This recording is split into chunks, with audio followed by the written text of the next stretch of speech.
여러분, 혹시 부자 되고 싶으세요? 그럼 제일 먼저 뭘 해야 할까요? 바로 세상 탓, 남 탓하는 걸 멈추는 겁니다. 그리고 용기를 내서 내 인생은 내가 책임진다. 이렇게 마음먹는 거죠. 오늘 이야기의 핵심은 바로 이 책임감이에요. 부자가 되는 첫걸음 바로 여기서부터 시작합니다. 자, 본격적으로 시작하기 전에 스스로한테 한번 진지하게 물어보세요. 나는 정말로 부자가 되고 싶은 걸까? 이게 생각보다 간단한 질문이 아니에요. 왜냐면 많은 사람들이 입으로는 네 라고 외치지만 사실 행동이나 생각은 정반대 방향으로 가고 있을 때가 정말 많거든요. 자, 첫 번째 핵심으로 바로 들어가 보죠. 당신의 삶, 그리고 당신의 해석. 보통 부자가 되려면 돈이 있어야 한다, 자산이 있어야 한다고 생각하잖아요. 근데 사실 그 모든 것의 시작은 세상을 어떻게 바라보느냐, 바로 당신의 그 해석 방식, 즉 마음가짐에 달려 있습니다. 사실 오늘 이야기 이 문장 하나에 다 담겨 있다고 해도 과언이 아니에요. 자극과 반응 사이에는 공간이 있다. 우리한테 어떤 일이 딱 일어나는 그 자극이 있잖아요. 그리고 우리가 거기에 어떻게 행동하는 반응이 있고요. 바로 그 사이에 우리가 선택할 수 있는 공간이라는 게 있다는 거예요. 바로 이 공간에서 우리가 뭘 선택하느냐에 따라 운명이 결정되는 겁니다. 철학자 쇼펜하우어의 말이 이 점을 아주 날카롭게 짚어주죠. 완전히 똑같은 상황에 처해 있어도 사람들은 저마다 다른 세상 속에서 살아간다는 거예요. 누구한테는 여기가 진짜 지옥 같고 끔찍한 세상인데 다른 누군가에게는 기회로 가득 찬 풍요로운 세상일 수 있다는 거죠. 핵심은 바깥 세상이 아니라 그걸 어떻게 보느냐, 바로 우리 자신에게 있다는 겁니다. 자, 그런데 왜 이렇게 많은 사람들이 그 선택의 공간을 책임감으로 채우지 못하는 걸까요? 그건 바로 남 탓 게임에 푹 빠져 있기 때문이에요. 그 중에서도 가장 쉽고 편한 핑계가 뭔지 아세요? 바로 자본주의라는 이 거대한 시스템이죠. 내가 부자가 못 되는 건 다 이 자본주의 때문이야. 진짜 이런 말 많이들 하잖아요. 그쵸? 마치 이 경제 시스템 자체가 우리를 부자로 못 살게 막고 있는 뭐랄까 거대한 벽처럼 느껴지는 거죠. 물론 그렇다고 자본주의가 완벽하다, 아무 문제 없다 이런 말을 하려는 건 절대 아닙니다. 불평등이 점점 심해지고 있는 거 사실이죠. 빈부격차요? 당연히 벌어지고 있습니다. 상위 20%가 부의 80%를 가지고 있는 것도 맞고요. 이런 사실들을 외면하자는 게 아니에요. 하지만요, 이 문제점들을 인정하는 것과 이걸 내 인생 실패의 핑계로 삼는 건 완전히 다른 문제입니다. 자, 이제 우리가 느끼는 그 감정은 잠시 옆으로 밀어두고요. 데이터가 말해주는 냉정한 사실에 한번 집중해 보자고요. 이 표를 보면 결과가 정말 극명하게 갈리죠. 시장 경제를 받아들인 중국과 베트남은요, 가난에서 벗어나서 번영의 길로 들어섰습니다. 반면에 모든 사람이 똑같은 결과를 나눠 가져야 한다. 이른바 결과의 평등을 향해 갔던 소련이나 베네수엘라는 어떻게 됐을까요? 나라 전체가 빈곤과 물자 부족이라는 나락으로 떨어져 버렸죠. 91%. 이 숫자가 뭘 의미할까요?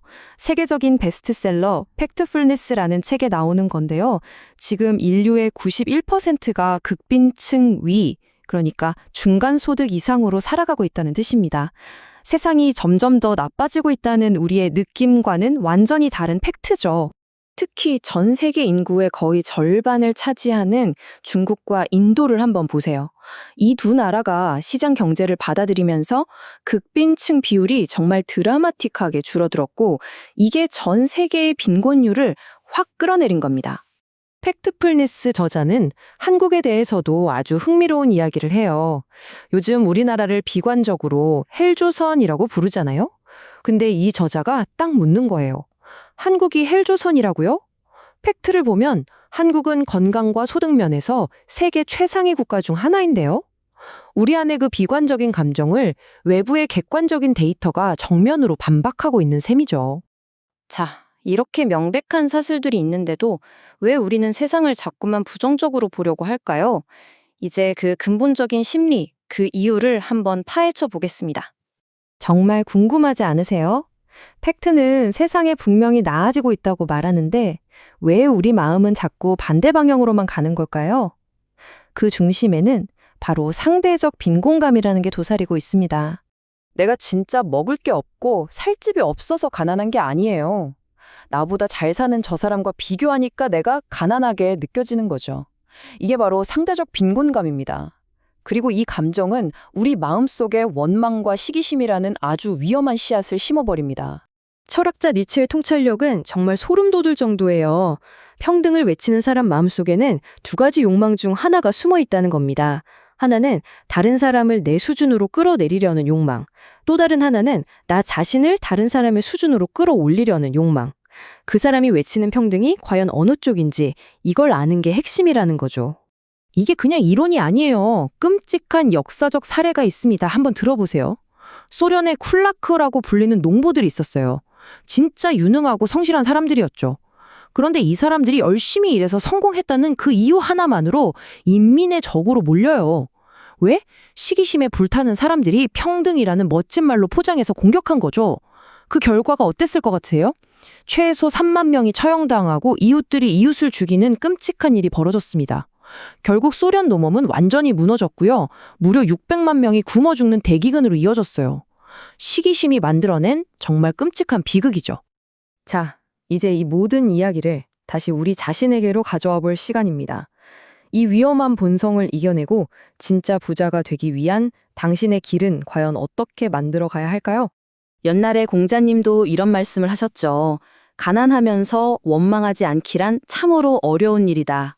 맞아요. 가난하면 세상을 탓하게 되는 거 어쩌면 인간의 본성일지도 모릅니다. 하지만 우리는 그 본성에 머물러 있으면 안 됩니다.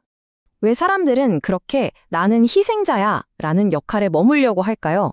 사실 여기에는 아주 달콤한 심리적인 보상이 있기 때문이에요. 첫째, 아무 노력도 할 필요가 없어요. 그냥 시스템 탓만 하면 되니까요.